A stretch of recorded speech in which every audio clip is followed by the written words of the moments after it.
one of the first questions that I ask couples when they come to me for premarital counseling is to describe to me the most present marriage relationship that they had growing up, the one they saw the most often.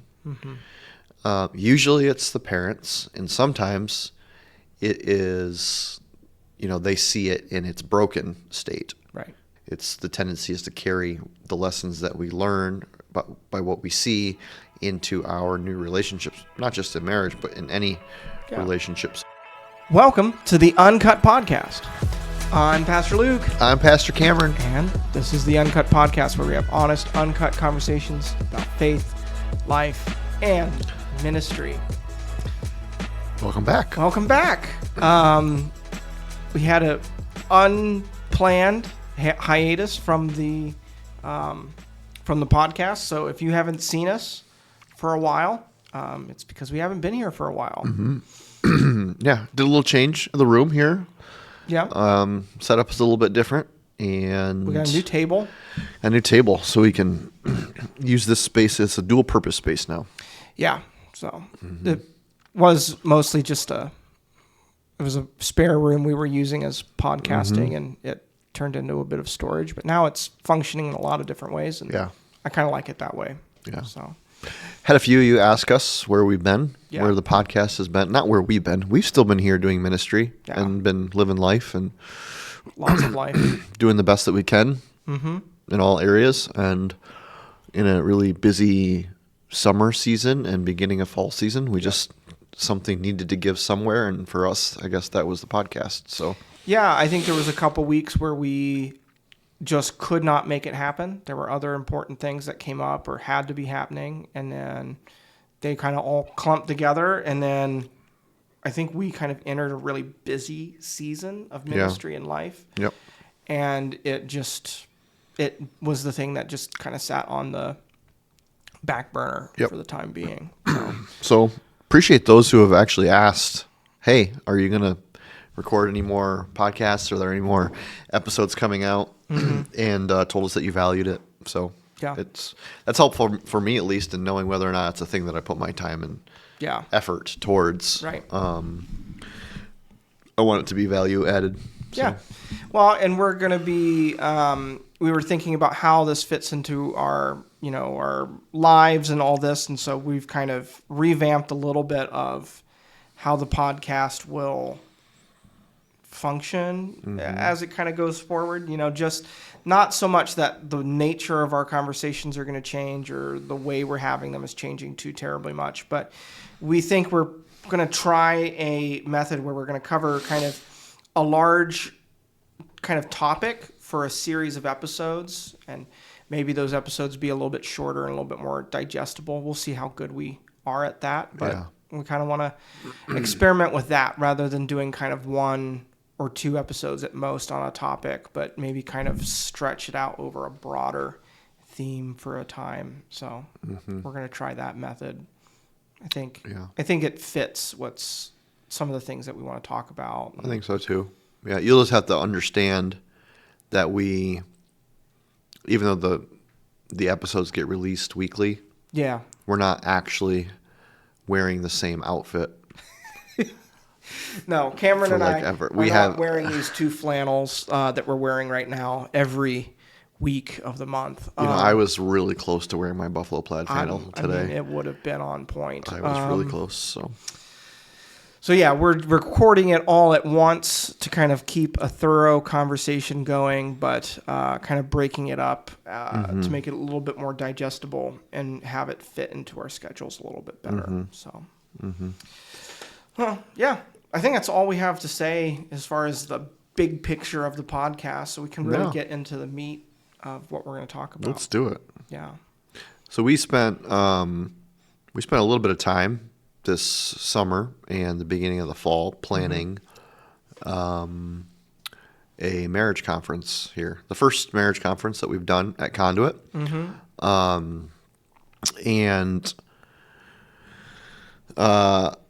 so now that that's kind of behind us, it was 2 weekends ago. Yeah, it was 2 weekends. 2 weekends ago, and I thought went off well. Yeah. And was received well, and the content was good. And so I thought maybe we would spend a good bulk of our time over the next few episodes talking about some of the concepts and some of the topics that got brought up and maybe didn't get a lot of airtime at the conference itself. Yeah, because it was really just Friday night and then most of Saturday. Yeah. But like really that's not for as many things that can and do come up when you talk about marriage and relationships. And Right. there was a ton that we just couldn't get to. Right. And even if you like remembering some of the questions that we got, we did a Q&A session at the end, and we had people fill out cards and put the questions in, and like we were only able to field really a handful of them. Yeah. And even in that, it was impossible to do them justice. Right. So it almost felt to me, I walked away actually from the conference feeling like, I don't know about you, but I felt like, it feels like there is an energy in the room around some of this stuff, around all of it really. But there's an energy in the room around it. And by energy, I mean interest. Like people they were hungry. Yeah. They were hungry for more of it. Also recognizing that you couldn't give more in that environment. But I walked away feeling like, how do we do the more?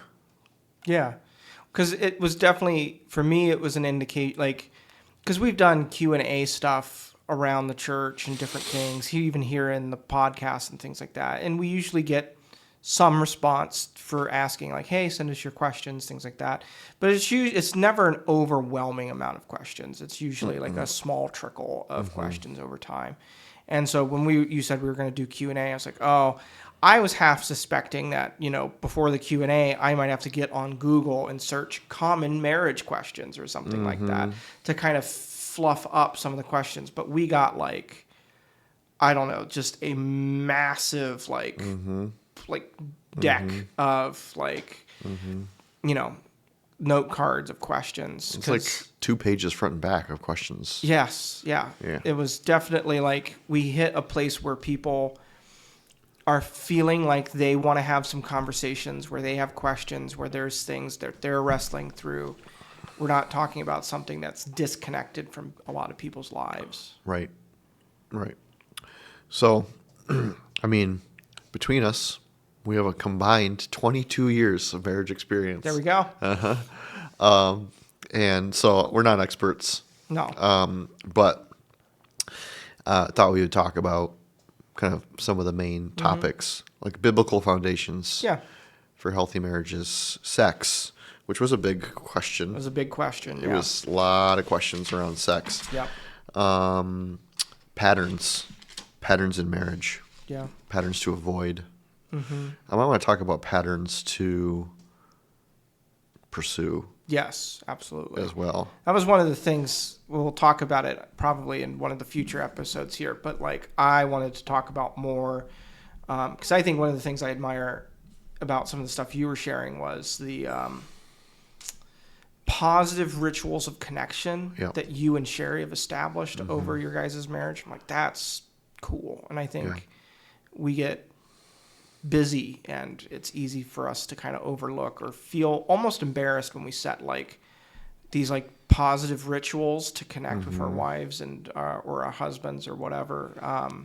Not whatever, but you know what I mean. And so I think I honestly believe, like, not going into that too much right now, but I honestly believe that it is even those small things, some of those small things that I talked about at the conference, that those positive patterns of connection that have really sustained our marriage in the midst of some really, really difficult seasons and experiences and transitions. Yeah. Like transitions between churches, then a big transition out of our denomination to come to here, then a big transition to become parents in the manner that we did become parents. And then some really big, like, difficult circumstances here at Conduit, and like anyway, I think it's stuff like that has really that really, if someone were to say, well, what is like, how did you guys get through that together, or like parenting, I'd be like, honestly, like if we didn't have those times together, I could see it very easily becoming, easy to drift apart, or create our own identities or anything. So, but yeah, talk about that kind of stuff. So patterns to avoid, as well as patterns to pursue, and then some of those rituals for connection. I think that's actually what we were talking about there. Yeah. So, I guess where I would like to start is kind of like a rationale. You might be listening and you didn't attend the marriage conference, and that's fine. We hope that you will attend future ones. But I would kind of like to start by talking about just the rationale for the conference in like its approach. Yep. And why I wanted it to feel different than other conferences. Not that they're bad. They're really, good. But the difference, at least the difference that I wanted to try and capture, was the difference between a tools-based conference and like an emotional health-based conference. So what's the definable difference there? Or like when we go to some marriage conferences, you'll go and you'll like sit in session 5, tools to healthy communication, or like something like that. Usually, like, I think I've heard this like 10 gazillion times, and this is actually my first marriage conference I've ever been to. But I know that it's everywhere over the internet. It's like I think it's probably one of the number one recommended marriage advices. When you're having a conflict or a discussion, use I language, not you language, and like something like that. So you end up hearing a lot of tips and tricks. I'm sick of your crap. That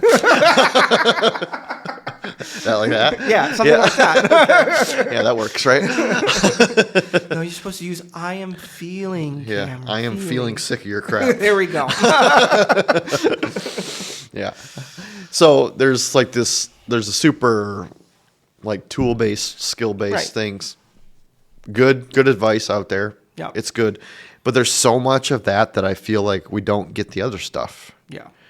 We don't get the stuff that's like, all right, either you're in a pattern of self-awareness where you're like, I'm not really an emotionally healthy person right now. I don't know how to deal with my anger, or I close down, or I avoid, or I'm avoidant, or I have an anxious kind of type of personality, or I am really straightforward and opinionated, and it creates, and my partner shuts down. Like, where does that's all part of communication, but all of those, the way that we communicate and the way that we interact with people comes from somewhere. It comes from who we are as people, and not just who we are as people. Well, yeah, who we are as people, and then the further understanding of that is, what were the things that formed who we are as people? Yeah. Yeah, there was a lot of conversation at the marriage conference around story, like understanding who we are, and like where we've been and what we've gone through is impacting what we're doing now and where we're going. And then a lot of emotional health based, like internal, understanding what's going on in our heart, mind, and soul when we're shutting down, when we're stonewalling, or when we're overreacting, or whatever. Right. One of the first questions that I ask couples when they come to me for premarital counseling is to describe to me the most present marriage relationship that they had growing up. And I don't mean present as in like emotionally healthy present. I mean just the one that's closest in proximity to you. The one they saw the most often. The one they saw the most often. Usually it's the parents, and sometimes it is, they see it in its broken state. Right. So that would have been that'd be my story, right? The one that I saw the most often was the brokenness of my parents' marriage. And so that obviously had an effect on me. And I carried, it's the tendency is to carry the lessons that we learn by what we see into our new relationships, not just in marriage, but in any relationship. So understanding how we're formed, and then asking questions like, well, what from that relationship, what from that marriage do you want to carry into your marriage? Mm-hmm. What from that marriage do you want to make sure you never Yep. carry? Do you have the self-awareness to recognize those things? Yeah. You're doing a little bit of baggage inventory and then deciding what, so like in the interim of having done this podcast, me and my wife moved, right? And we're packing everything up and we're doing and even now we got to a point where we just shoved everything in boxes and moved. But now as we're moving That's things. a good analogy. Yeah. But now as we're in our house and like things are in the garage, we're slowly moving them to the house. We open up a box and we're like, do we need this stuff? Do we want to actually find a home for this in our new house together? Or do we need to throw it out? Or do we need to... Or are we indecisive about the things that we have, so we close them up and make a decision another time?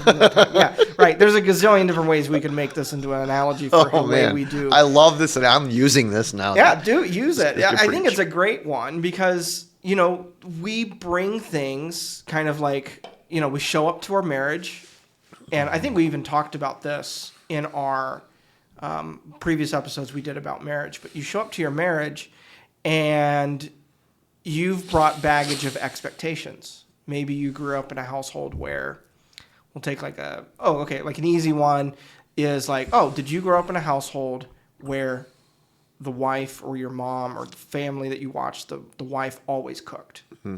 It was the wife's role to always cook and manage everything, all kitchen. And the husband did all the yard work, right? Mm-hmm. And that's the expectation. Whereas your partner might have grown up in a household where, no, like just whoever is available did those things. Mm-hmm. It was a shared thing. There wasn't like the dad never cooked in the whatever. Like it was more flexible.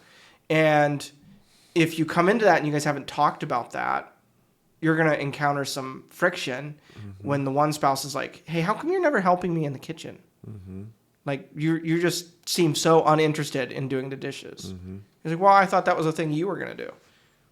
Why did you think that was going to be a thing I did? Right. Right? You have to talk about that and decide how you're going to unpack that. Mm-hmm. Boom. We're cheesy. Yeah. You're the keynote speaker at the next marriage conference. All about packing baggage. So anyway, that was a long way to say that we wanted to talk about and focus on some of the things that maybe don't get focused on all the time at marriage conferences. And my personality, whenever I'm talking about things, is I want to try and start at the lowest level possible. Yeah. Like the foundational level. Like, okay, what is the thing that we're going to build off of? And any tools that we have that we build off of when we're talking about marriage, at least from the Christian perspective, is marriage as covenant. Mm-hmm. And what is the nature of covenant in Scripture? And what are the functions of covenant? How is a covenantal view of marriage different from, say, a contractual view of marriage, which is typically the way in which people approach marriage now, even if they don't say it out loud, recognize that that's what it is. So we started by just trying to get a sense of what covenant is, and how the idea of covenant kind of pertains to marriage, or is marriage. So I'm just curious from someone who I guess for lack of a better term, attended the conference, how you felt about that approach. And as someone who's like relatively newly married still, how you felt about that approach and what was there anything impactful around that idea of starting at the place of marriage as covenant that was helpful moving forward in it? Yeah. I think it's really important because the thing that kind of really clicked for me and I think was really important was that covenant has to be in place in order for there to be safety in the relationship. It has to be understood that is we're both in a boat, right? And we're we're trying to figure this out, navigate the storms. But if one person, has got a little life raft ready, and the minute anything gets too scary, they're going to hop into the life raft and row away and leave you alone in the boat. You're not going to trust the other person because you're going to be banking. You're going to be like, when's the other person going to jump? When's the other person going to leave? When's I can't say this or share this or be vulnerable in this way because my partner is not as committed to being in this relationship as I am. And I could do something that would make them run away. And so the need for covenant so that both people can show up fully and then have we talked a lot about honesty, right? And hope, and have that place where we can have honesty about the mess we're in, maybe, or the difficulties that we're experiencing, but then almost be slightly less judgmental about those things, about the state of a marriage or the state of the way things are operating, so that you can actually just deal with the externalized problems rather than internalizing them in a me versus you kind of thing. Yeah. So I don't know that I was very approachable answer to your question, but that was why I thought that covenant was super important, because we're just in this one of the things that's been kind of striking me, it was really funny. So relatively recently, this is me being very vulnerable on the podcast. My wife / I, along with her, watch Love is Blind on Netflix, which is a reality TV show. Cameron is laughing at me if you're listening to the podcast and you can't see his face right now. But it's a reality TV show, right? Where they meet without seeing the other person, and then they're supposed to propose to the other person, and then they go out into the quote unquote real world. They operate, they see each other, and then they try and plan their marriage, meet their families, and do all these things.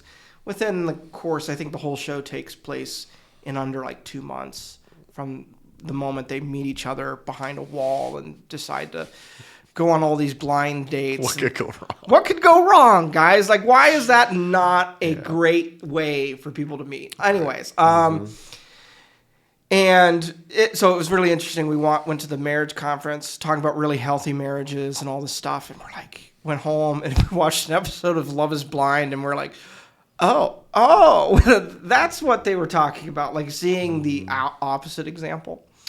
But the thing that really strikes me in a lot of the conversations that end up being had on this reality TV show, quote unquote, but is how contractual everybody thinks of it. So they'll inevitably, almost every couple, or at least one or couple couples a season, have the conversation about finances. And they say, so how do you want to split finances? Say maybe I pay for the bills, or for some of the bills, and then you pay for the groceries. So they're talking about dividing up costs and expenses, and they're well, I'll pay for this and pay, and they all then go, oh, I'm so glad that's the way you want it. Oh, I'm glad that you want to pitch in. They always are so afraid that one of them doesn't want to pitch into the bills for some reason. And I'm like so confused that they're like, you're pitching in what? Like, what are you talking about? Your finances, my finances, like almost, I could be wrong, but almost, I don't think I've ever seen a couple on the show have the assumption of, well, when we get married, it's not my finances and your finances, it's our finances. We're going to join accounts and we're going to like, there is no such thing as your money, my money. We make these things together. No one has that understanding. They're all like with this contractual, okay, how are we going to split the costs of living relatively 50-50 or equal? And like, it's just very contractual all the way through. They have a very low marriage rate. Yes, they do. On the show. But. Yeah. Well, someone very close to me in my life also watches Love is Blind, so I can't compare it to be super self-righteous for that. I don't watch it, but that's neither here. Yes, I don't. That's neither here nor there. So I think that in some ways the covenant can best be described in the differences between it and contractual marriage. But that doesn't mean that covenant is not indefinable or undefinable either. Some of the examples that we have early in Scripture, like the covenant that God makes with Noah, where God tells Noah, I will not flood the earth like this again. And or I will not destroy all humanity through flood, or however the language is. And then he says, here's a rainbow. It's the sign of the covenant, So, and then another example, in Genesis 12 through 17 is the covenant that God makes with Abraham and his descendants. I will be your God. You will be my people. This is the land. Yeah, this is the land. This is what I will do. This is what I will do. This is what I will do. And just as two examples, right? So there's a component of covenant that is declarative about what God will do. Like, I am going to do this. And it is in many ways irrespective of how the other person shows up. Here is what I am going to do, God says. Matter of fact, not only am I going to do that, I'm going to give you a sign that helps you to remember the covenant that I've made with you. So that every time you see the sign, or you're around the sign, you remember my faithfulness to maintain my word to you. That's why when we're driving in the car and it's raining and the sun is shining and you look out the window with your kids and you see a rainbow, most of us say, oh, what does the rainbow mean? And we're not talking about the curvature of the earth, as the sun is shining through the ground. Yeah, right. Yeah, all the sciencey stuff, right? That's not what we mean. We say, what does the rainbow mean? What we usually mean is that, that was God's sign to Noah. God's sign to Noah that what? That he's never going to destroy the earth through flood again. So even now, the sign of the rainbow reminds us of God's faithfulness. It reminds us of the promise. Or the covenant with Abraham, the sign with circumcision, all the way through to the Jewish nation even today. Maintains the sign of the covenant for God's people in the promised land. And so covenants were declarative statements, and that's why we when we take vows at our wedding, there's no, when you get up there, you picture your wedding, bridegroom, priest or pastor in between, you say, repeat after me, I, Luke, will take as my bride, to have and to hold in sickness and wealth, sick or poor. But there's no clause of if, there's no if statements, if then statements. They're all absolutely declarative. Right. Here's what I will do. I will love and cherish, to have and to hold from this day forward, for better, for worse, for richer, for poorer, in sickness and in health, until we are parted by death. And then, at least in my ceremonies, the last part of my vow is, repeat after me, this is my solemn vow. Right. Not, here's what I expect out of you. Right. Here's what you need to do in order for me to maintain my love relationship with you. Mm-hmm. Know what? Everything that I stand before you and say right now is me vowing what I will do. Right. How I will show up, how I will conduct myself, no matter what you do. Mm-hmm. We could talk about the limits to even those statements as well, because they're all are biblical limits to those things.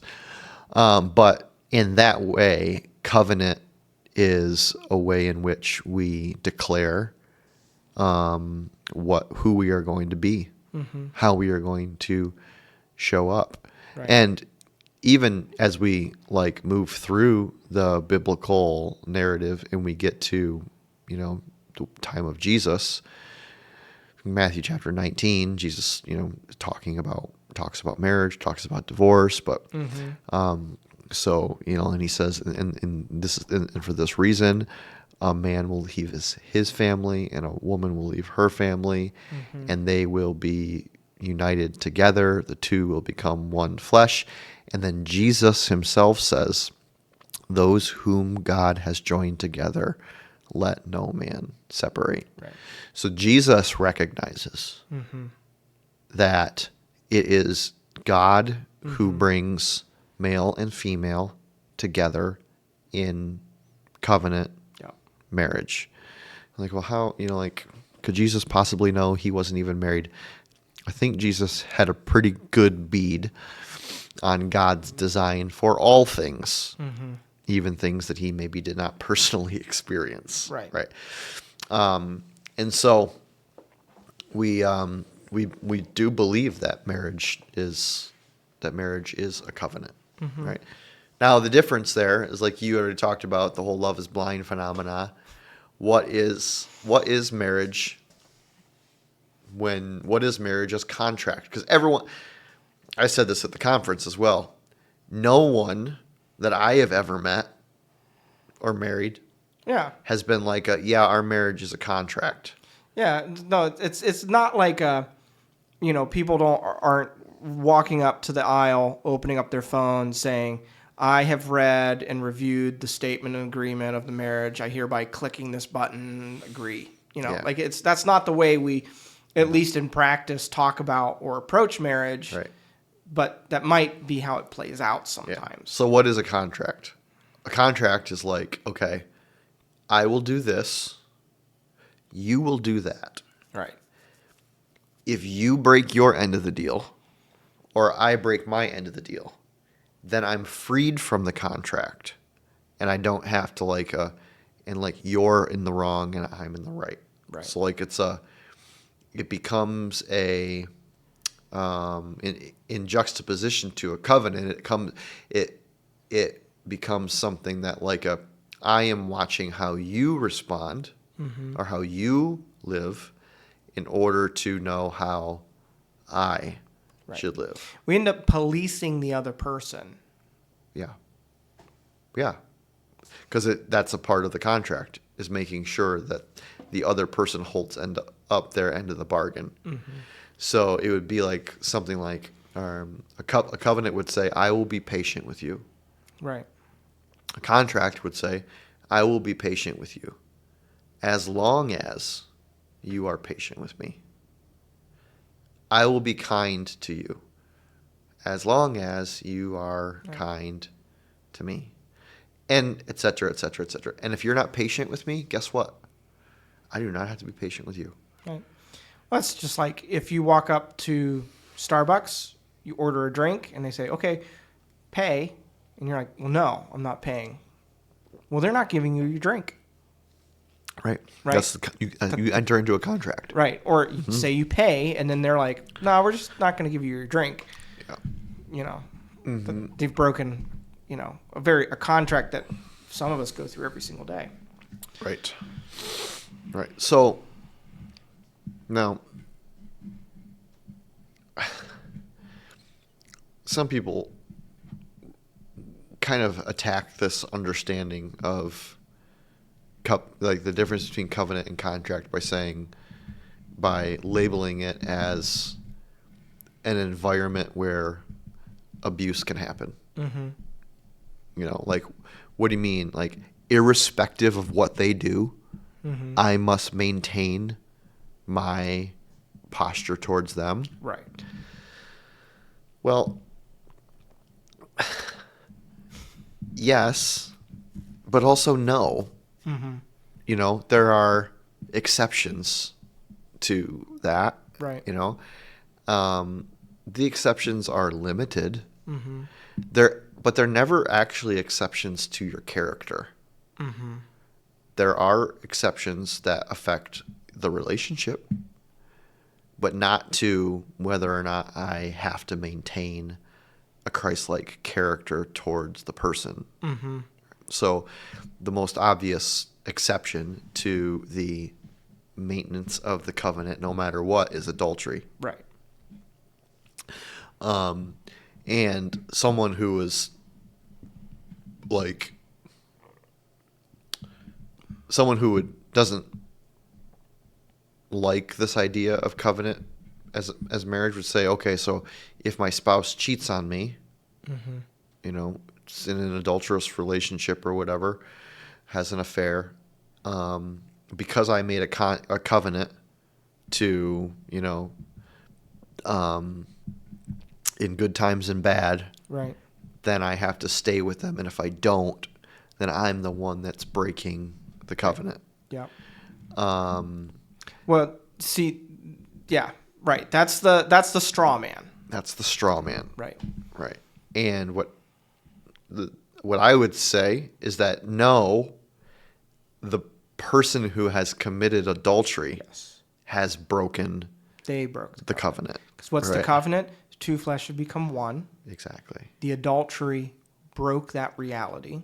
Correct. It no longer exists. Right. And so the separation, the divorce, is the consequence of the breaking of the covenant. Correct. And then if we extrapolate that, we can extrapolate that to other instances that are not necessarily adultery. So we can talk about like abuse, both physical, emotional, spiritual, where you are abandonment, where you are so harmful to the other person in the covenant that you are breaking the reality of two have become one flesh. Yes. Yeah. That's the way I talk about it. And so, and that's because, I've had those conversations where not somebody's just trying to attack, but somebody is they believe in this reality of covenant so strongly that they end up feeling trapped. Yeah. Because they're like, well, I don't want to be the one that leaves my husband. Yeah. And I'm like, your husband left you spiritually. Yep. He left the covenant when he did X, Y, and Z. Yep. Like, so you are not the one breaking the covenant. Right. And that's a reality that doesn't get talked about, doesn't get touched on, is like, and some people who are trying to be very faithful to the Bible and to God and to Christ can get trapped in that. And so I think it is important we talk about it. Yeah. Well, and two things in regards to that. It's not wrong to stay. Right. Just if your partner has broken covenant through, just continue with the example of adultery. If your partner has broken the covenant with adultery, it's not wrong for you to stay. Yeah. It's also not wrong for you to leave. Yeah. It's not there. It's not a like. There's not one right answer there. It is okay to leave. Right. It is also okay to stay. Because even though covenants can be broken in that way, I believe in the meta narrative of hope and reconciliation and redemption and forgiveness in Scripture, Right. just as much as I believe in the meta narrative of covenant. Yeah. And covenants that are broken can be reestablished. Right. But I think a lot of the angstiness about the conversation around covenant marriage comes from people who have, maybe one way is that people who have experienced Christians, Christian leaders, pastors, who have said, no, even though you're being abused, Yeah. even though your spouse is habitually cheating on you or whatever, right? You have to stay in this relationship. Yeah. You have made this covenant, and if you leave, you will be You're the one. you will be at fault. Right. You will be, Even though they're the one, the other spouse is Right. the one who's perpetrating the behavior Yeah. that's sinful. and while I can accept that some Christian leaders and pastors believe that, I don't. Right. And I don't particularly feel like the Scripture really supports that either. No, I don't think so. I find that when I have these conversations with couples, or particularly with one part of the couple, and they're wrestling with, do I stay or do I go? My spouse has broken the covenant. I feel like I enter into this very tender, very fragile space where they can kind of look to me and they say, like, what do I do? What do I do? Yep. And I'm like, I have to walk the line of giving them freedom of choice Yep. in that moment, Yep. not pushing them in one direction or the Yep. other. Because I don't want to make them stay and then them say, well, Pastor Luke told me to stay. told me to stay. Yeah. Mm-hmm. And I was like, I cannot make them, if they choose the way of suffering, the way of Christ, they choose to stay in a sense of hope, in a sense of redemption. Like, that's a choice that they have to make. Mm-hmm. And there's no guarantee that that's going to work out the way they want it to, I want it to. And that it has to be a choice they make.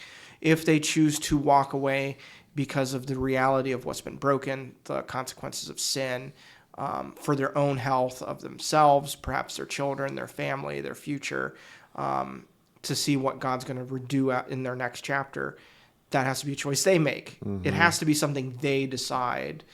And I feel like this incredible weight, because people want answers from pastors a lot of time to give like the God stamp. And it's really tricky to just say, these are the ways you can go. Like, I'm going to support and be your pastor each way. Yep. But I cannot make this choice for you. Right.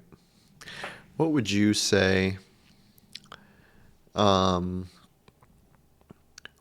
there is a married couple, one of them is working really hard to live by covenantal standards, and the other is working really hard to live by contractual standards? Yeah. What I've usually this comes about with, like, you have a believing spouse and you have an unbelieving spouse. And the contractual partner really doesn't have any problem with the arrangement. But the covenantal partner is really struggling in the marriage. Yeah. And is wondering, like, maybe covenant hasn't been broken. Right. No, there's rough spots in the just relationship miserable. where they're both miserable. Yeah. They're neither are getting their needs or wants met. Yeah. So, I think that is, that is a stream of this that we don't always talk about. It's not readily talked about. And because I don't know, I'm trying to determine whether or not I believe this statement is true Okay. or not. But I think I wanted to sound something like the nature of biblical covenant actually takes two people. Well, I can think of some things that I've been thinking about covenant as we've been having this conversation. Yeah. I can think of the Abrahamic covenant, Yeah. or at least the second part of it, where Abraham falls asleep. Right. God makes the covenant on himself, independent of Abraham. Yes. In contrast to the Mosaic covenant, the Mosaic covenant comes with stipulations, right? Yeah. I will be your God, but you must be my people. You will flourish in the land so as long as you keep my commandments.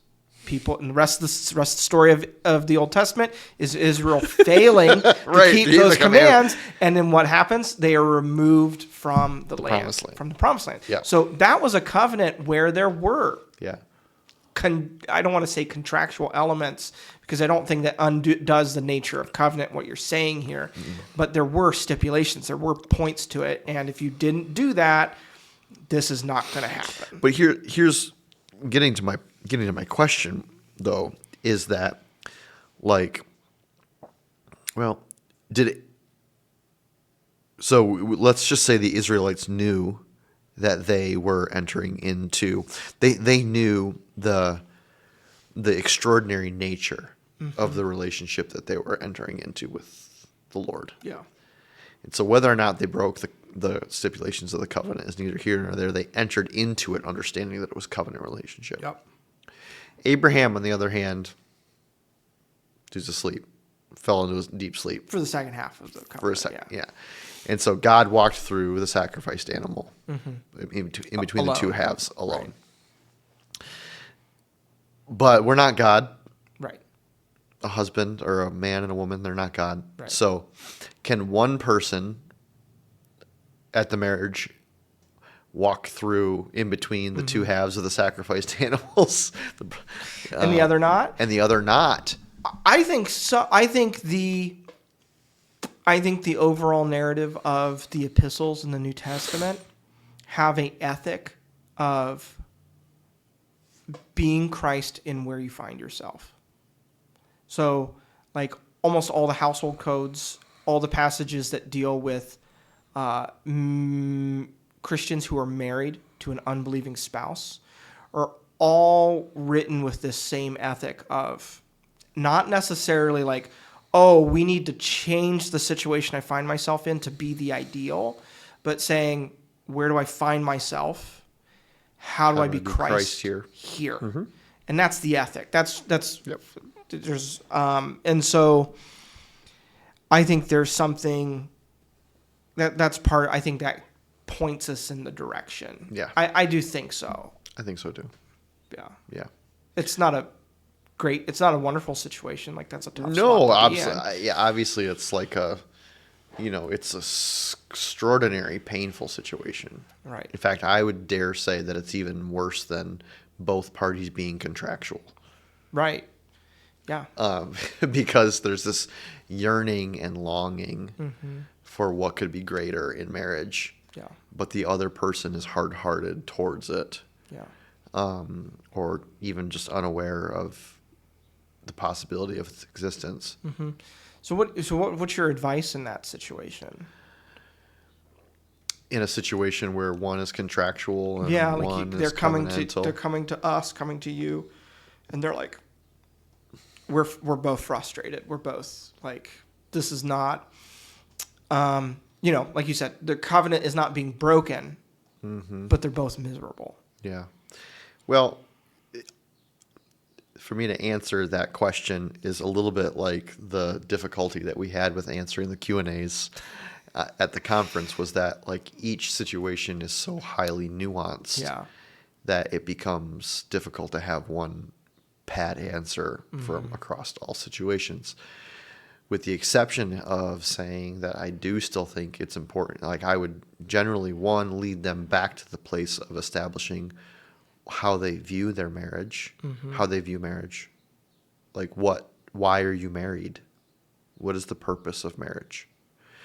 To try to determine, one, how they are approaching, like, if it's like, oh, I want a friend and partner and I want to have some guilt-free sex and I want to, like, have someone to help raise my kids and, like, okay, there's, like, we got to determine why you're even doing this Right. to begin with, to determine what the issues are. Sometimes people just so fully talk past each other that they don't maybe realize that they actually agree on more than they think they do. Right. They're just not listening. So it really just is dependent. But I fully agree with what you said just a few minutes ago, that especially I don't really have much to tell the contractual partner, to be honest with you. What do you say? Right. If they're like hard-hearted on it, they're not interested in it. Yeah, they're like, no, like, I will show up for her or him as much as they show up for me. If they're not meeting one of my needs, I'm not going to meet one of their needs, or something like that. Yeah, I mean, maybe you try to paint a picture of a more hopeful and better future. Yeah, because they're probably frustrated too.